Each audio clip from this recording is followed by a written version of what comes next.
बिस्मिल्लाहिर्रहमानिर्रहीम। अस्सलाम वालेकुम दोस्तों, उम्मीद करता हूँ आप सब खैरियत से होंगे और आप सब दोस्तों की दुआओं से मैं भी बिल्कुल खैरियत से हूँ। जो दोस्त पहली मर्तबा मेरा ये प्रोग्राम वो क्या था हॉरर स्टोरीज़ देख रहे हैं, उन दोस्तों को मैं यही कहूँगा कि प्लीज़ मेरे चैनल को सब्सक्राइब कर दीजिए और साथ ही साथ बेल बटन भी दबा दीजिए ताकि आप लोगों को फ्यूचर की वीडियोस इजीली मिल सकें। दोस्तों, आज की जो हॉरर स्टोरी है ये मुझसे रिलेटेड नहीं है, बल्कि ये वाक़या मेरे वालिद साहब के साथ पेश आया था और उन्होंने मुझसे ये शेयर किया था कि उनके साथ ये एक ट्रू पैरानॉर्मल इंसिडेंट हुआ था। तो दोस्तों, बगैर टाइम ज़ाया किए चलते हैं आज के ट्रू हॉरर स्टोरी।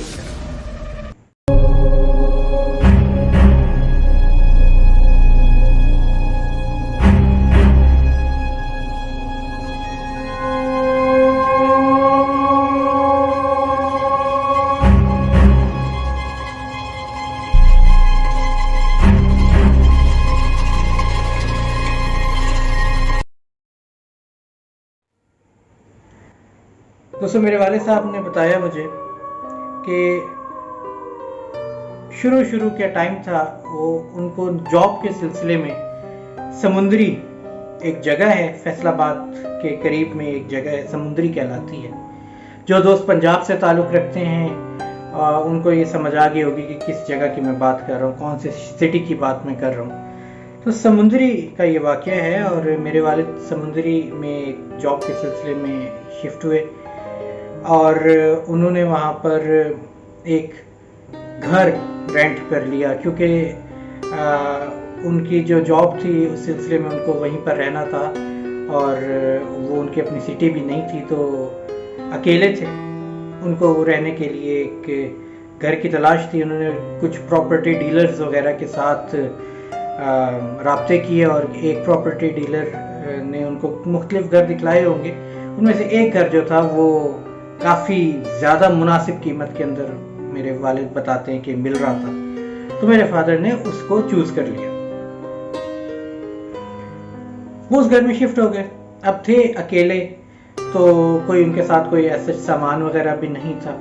एक चारपाई थी और वो चारपाई उन्होंने ली और शिफ्ट हो गए। एक जब बैचलर बंदा होता है तो उस वक़्त उसको ऐसा कोई ज़्यादा सामान की ज़रूरत भी नहीं होती। जो दोस्त हॉस्टल्स में रह रहे हैं या बैचलर लाइफ गुजार रहे हैं और किसी दूसरे शहर में इसी तरीके से किराए के मकान में रह रहे हैं, तो वो दोस्त अच्छे से जानते होंगे कि मैं क्या कहना चाह रहा हूँ। तो मेरे फादर ने उस घर में स्टे किया। शुरू में तो मेरे फादर बताते हैं कि सारा कुछ बड़ा ज़बरदस्त तरीके से चलता रहा। कोई उन्होंने एक हफ़्ता उस घर में गुजारा, बिल्कुल ठीक ठाक, कोई मसला नहीं। अच्छा, गर्मियों के दिन थे, तो मेरे फादर बताते हैं कि जी, बल्कि मैं आप दोस्तों से मैं ये शेयर कर लूँ कि घर का नक्शा थोड़ा सा मैं आपके साथ शेयर कर देता हूँ। पहले घर कुछ इस तरीके से था कि जब आप मेन गेट से इंटर होते थे, तो मेन गेट से इंटर होने के बाद आपका अंदर एक सहन सा था।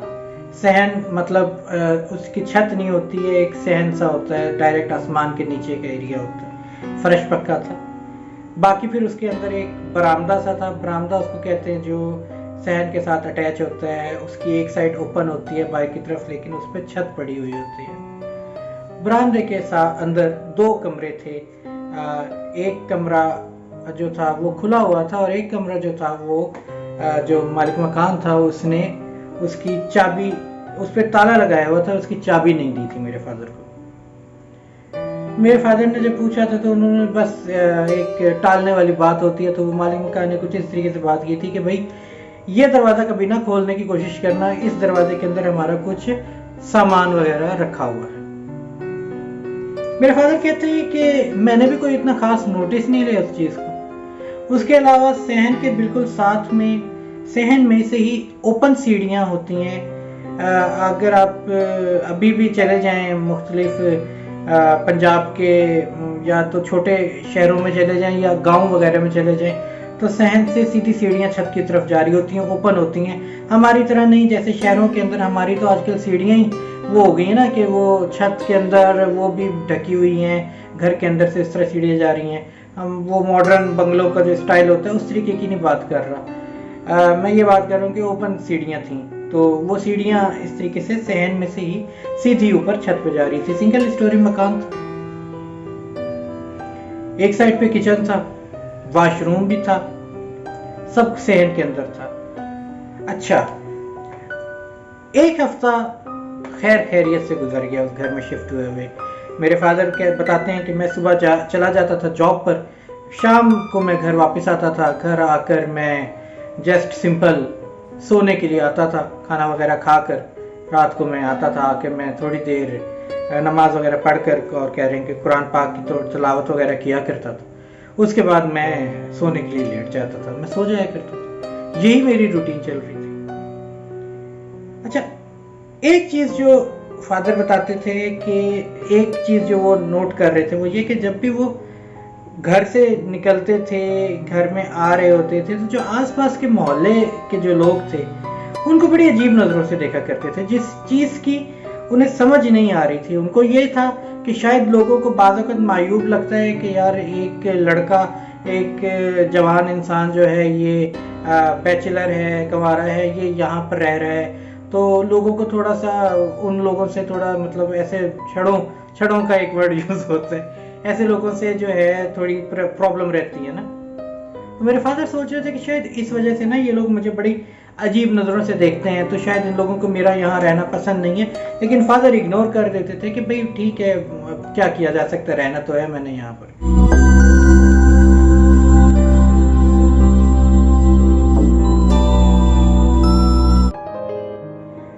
तो एक हफ्ते के बाद गर्मियों के दिन थे। मेरे फादर बता रहे थे कि गर्मी की वजह से मुझे कमरे के अंदर नींद नहीं आ रही थी, तो मैंने अपनी चारपाई ली और चारपाई मैंने ले जाके सहन में बिछा दी। मैं लेट गया। कहते हैं बाहर थोड़ा मौसम बेहतर था, तो इसलिए मैं नींद भी बड़ी जल्दी, थकावट होती थी सारे दिन की, तो कहते हैं मुझे नींद जल्दी आ गई, मैं सो गया। मैं सो रहा था तो सोते में मुझे अचानक मेरी आंख खुली, और आंख किस तरीके से, किस वजह से खुली। कहते मुझे ऐसा लगा कि कोई है जो छत जो थी ना उस घर की, उसके ऊपर चल रहा है। फादर बताते हैं कि मैं समझा कि मेरा वहम है, मैंने इग्नोर करना चाहा, लेकिन कहते हैं कि वो आवाज खत्म नहीं हुई, लगातार कोई चलता रहा, बाकायदा तौर पे कोई चहलकदमी कर रहा, यहाँ से यूं यूं यूं यूं चल रहा। फिर कहते हैं थोड़ी देर के बाद मुझे बाकायदा तौर पर घुंघरुओं की आवाज आना शुरू हुई, पायल की जिसको कहते हैं। जी दोस्तों, आप बिल्कुल सही समझ रहे हैं कि मैं क्या बात करना चाह रहा हूँ। उनको मेरे फादर बताते हैं कि उनको पायल की जब आवाज़ आई कि कोई साथ में छन छन छन की आवाज़ के साथ कोई चल रहा है, तो कहते हैं मैं थोड़ी देर के लिए तो थोड़ा सा मुझे हुआ कि ये क्या है और कौन है, लेकिन कहते हैं कि मैंने फिर भी इग्नोर करने की कोशिश की। कहते हैं नींद बहुत ज़्यादा आई हुई थी, थका हुआ था, मेरी आंख लग गई, मैं सो गया। उसके बाद कहते मुझे नहीं पता चला कि रात को उसके बाद वो आवाज़ कब तक आती रही, क्या नहीं हुआ। खैर अगला दिन चढ़ा। अगला दिन के बाद जब वो रात को वापस आए घर, वो भूल भी चुके थे कि पिछली रात क्या हुआ था उनके साथ। कहते हैं अब की बार मैं लेटा सोने के लिए, तो एक आदत थी मेरे फादर की, ये कि वो कुरान पाक अपने सिरहाने रख के सोया करते थे। अच्छा, वो सोने के लिए लेटे, अभी वो पूरे तरीके से सोए भी नहीं थे, कच्ची नींद होती है ना इंसान की, उसमें उनको दोबारा आवाज आना शुरू हुई, और ये आधी रात का वक्त होता था। अब की बार उनको ऐसा लगा कि कोई है जो छत से चलते चलते अब सीढ़ियां उतरना शुरू हो गया है। मेरे फादर की उस साइड से करवट ली हुई थी उन्होंने, उनकी बैक थी सीढ़ियों की तरफ। वो बताते थे कि मैं काफी ज्यादा एक खौफ जो था, एक मुझे डर लगना शुरू हो गया था और मेरी हिम्मत नहीं हो रही थी कि मैं पीछे की तरफ मुंह रुख करके देख भी लूं कि असल में कौन उतर रहा है। लेकिन कहते हैं कि मैं लेटा रहा जिस तरीके से था उसी तरीके से। कहते हैं वो आवाज छन छन छन करती हुई और अब कदमों की आवाज भी काफी करीब आ रही थी और आते आते आते आते उनको ऐसा लगा कि कोई उनकी तरफ आ रहा है, उनकी चारपाई की तरफ आ रहा है।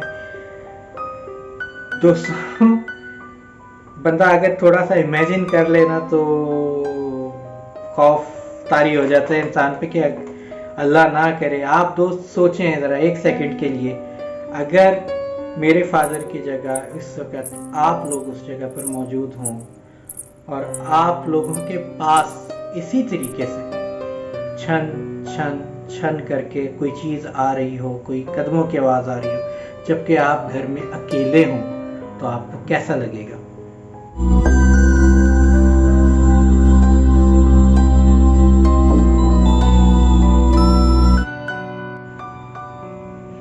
बहरहाल कहानी आगे बढ़ाते हैं। हुआ कुछ इस तरीके से कि वो आवाज करीब आते आते आते बिल्कुल चारपाई के पास तक पहुंच गई और अब की बार मेरे फादर कहते हैं कि उनको बाकायदा तौर पर ऐसा फील होना शुरू हो चुका था कि कोई है जो उनकी बिल्कुल ठीक पीछे खड़ा हुआ उनको देख रहा है। जी दोस्तों, इंसान होने के नाते हम लोगों को अल्लाह ताला की तरफ से एक शऊर मिला हुआ है कि अगर कोई भी शख्स या कोई भी मखलूक हमारे ऊपर नजर गाड़ कर बैठी हुई हो तो हमारे रोंगटे थोड़े से खड़े हो जाते हैं। एक एहसास होता है कि कोई है जो हमारे पीठ पीछे हमें देख रहा है, जो हमारे ऊपर नजर रखे हुए हमें घूर रहा है। ऐसे ही कुछ फीलिंग थी जो मेरे फादर ने बताई कि उनके साथ हुआ। उनको ये बाकायदा तौर पे एहसास होता था कि उनके पीछे कोई है।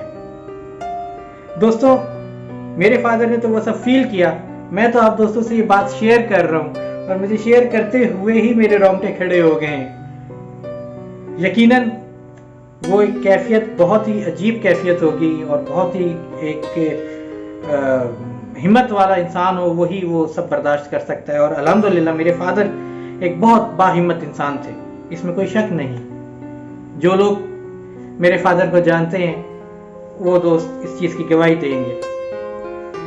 अच्छा, फादर बताते हैं कि अब की बार हुआ ये कि कहते हैं कि मुझे बिल्कुल ऐसा फील होता है कि कोई मेरे पीछे खड़ा हुआ है। तो कहते हैं मैं पीछे तो नहीं मुड़ा, लेकिन ये है कि मैंने जो है कुरान पाक जो मेरे सिरहाने रखा हुआ था, मैंने उस कुरान पाक को हाथ में ले लिया। हाथ में लेने के बाद मैंने उसको अपने सीने से लगा लिया। सीने से लगाकर कहते हैं मैंने आयतुल कुर्सी का विर्द करना शुरू किया। आयतुल कुर्सी का विर्द करते गए हैं। कहते हैं मैं आयतुल कुर्सी का विर्द कर रहा था और मुझे आहिस्ता आहिस्ता दोबारा कदमों के चलने की आवाज आई और बाकायदा तौर पे मुझे अब ऐसी फीलिंग आ रही थी कि कोई भी था जो मेरे बिल्कुल पीछे खड़ा हुआ मुझे देख रहा था, वो अब आहिस्ता आहिस्ता करके मुझसे दूर जा रहा है। और वो आहिस्ता आहिस्ता इसी तरीके से सीढ़ियां चढ़ने की आवाज आई और उसके बाद छत के ऊपर जाने की आवाज आई और उसके बाद खामोशी छा गई। जी, खामोशी।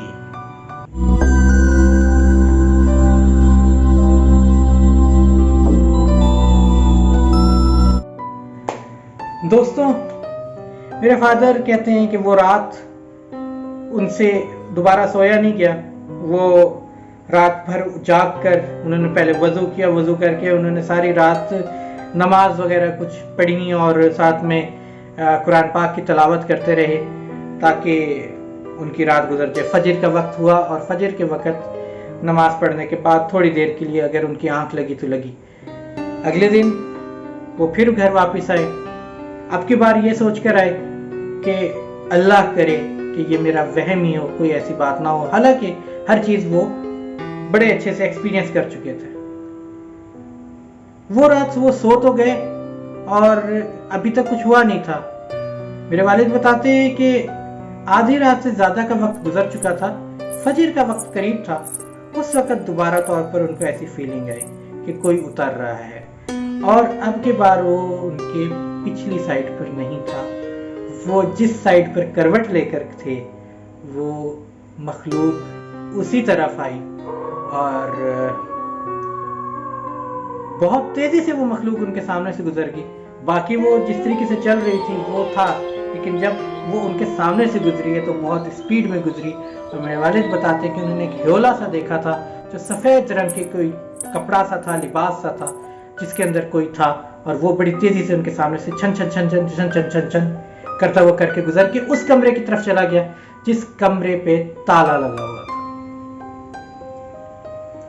मेरे वालिद ने जैसे तैसे करके वो रात गुजारी, और उस जैसी फजर की अजानें हुई सारी कार्रवाई ख़त्म हो गई, और मेरे वालिद ने नमाज पढ़कर अगले सुबह वहाँ के जो आसपास के पहली मर्तबा जो पड़ोसी थे, जो दुकानदार थे, जो उनको बड़ी अजीब नज़रों से देखा करते थे, उनसे जाके मिले और उनसे जाकर ये बात पूछी कि आप लोग मुझे एक बात बताएंगे, आप लोग मुझे इस तरीके से क्यों देखते हैं, क्या वजह है, क्या मसला है। उन लोगों ने ये कहा, उल्टा सवाल कर दिया। उन्होंने कहा आप यहाँ पर तकरीबन 1 हफ्ते से काफ़ी ज़्यादा टाइम हो चुका है, 1.5 हफ्ता होने को आया है, आपको कभी कोई इस घर से स्ट्रेंज फीलिंग नहीं है? मेरे फादर ने जानबूझकर बड़ा एक अनजान बनते हुए उनसे रिपीट काउंटर सवाल किया और ये कहा कि कैसी फीलिंग। उन्होंने कहा कि आपको डर नहीं लगता, कोई चीज़ आपने नहीं देखी, कोई चीज़ महसूस नहीं की आप लोगों ने? तो फिर मेरे फादर ने उस शॉपकीपर से ये बात, अपना सारा वाकया बताया कि मेरे साथ पिछली 3 रातों से हो क्या रहा है। उन लोगों ने फिर बताया कि जी यही वजह थी कि सारा मोहल्ला आपको इस अजीब तरीके से देखा करता था कि आप वाहिद शख्स थे जिसने 1.5 हफ्ता इस घर में लगा लिया, वरना ये घर किराए पे चढ़ता ही नहीं है, क्योंकि इस घर के अंदर साया है। उनका वर्ड था कि इस घर में साया है, और उनके मुताबिक इस घर के अंदर कोई खातून रहा करती थी जिन्होंने यहाँ पर खुदकुशी कर ली थी, और अब उन्हीं की रूह इस घर के अंदर भटकती फिरती थी, और वो किसी को वहाँ पर रहने नहीं देना चाहती थी।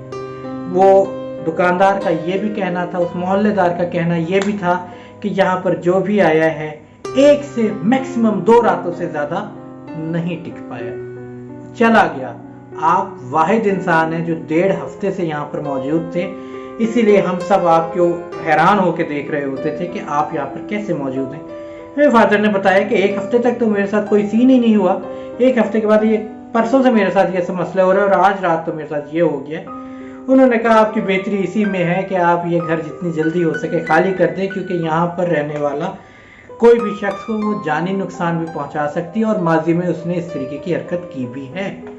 मेरे वालिद ने उसी वक्त जाके प्रॉपर्टी डीलर से शिकायत की, और प्रॉपर्टी डीलर भी काफ़ी शर्मिंदगी का शिकार हुआ था, क्योंकि वो तो जानता था कि ये घर हॉन्टेड है। उसने मेरे वालिद को बयाना भी वापस कर दिया, और वो घर अब मेरे वालिद ने उसी दिन खाली कर दिया। वो उस घर में दोबारा रात नहीं गुजारने गए, वो होटल में चले गए। उन्होंने होटल में बाकी 1 हफ्ता स्टे किया, और जब तक घर ढूंढते रहे, और उसके बाद किसी और घर में शिफ्ट हो गए। लेकिन वो खौफ की जो 3 रातें थीं, वो 3 रातें मेरे फादर ने पता नहीं किस तरीके से गुजार ली। अगर मैं उनकी जगह होता तो शायद मैं एक लम्हा भी उस घर में ना रह पाता।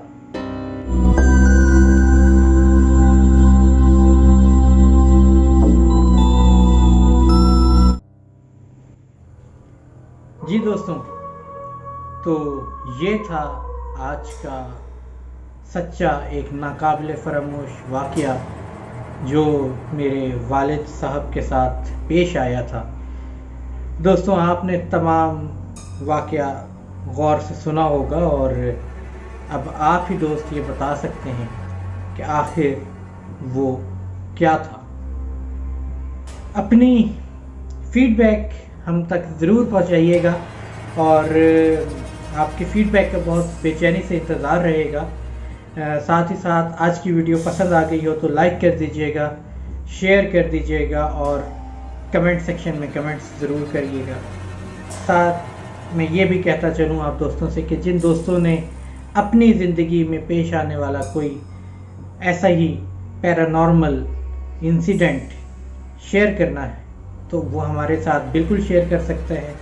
ये नीचे ईमेल एड्रेस दिया हुआ है, इस ईमेल एड्रेस के ऊपर आप दोस्त जो हैं अपना सच्चा वाक़या ऑडियो टेप की सूरत में भी हमें भेज सकते हैं और साथ ही साथ ईमेल की सूरत में भी भेज सकते हैं। ज़रूर हम आप दोस्तों के भी लाइफ में होने वाले इस टाइप के पैरानॉर्मल इंसिडेंट्स अपने तमाम दोस्तों तक पहुंचाएंगे इंशाल्लाह ताला। Next time same day same time Wednesday को रात 8 बजे किसी नई हॉरर स्टोरी के साथ आप दोस्तों की खिदमत में अपने इस प्रोग्राम वो क्या था कि तब तक के लिए मुझे इजाज़त दीजिए।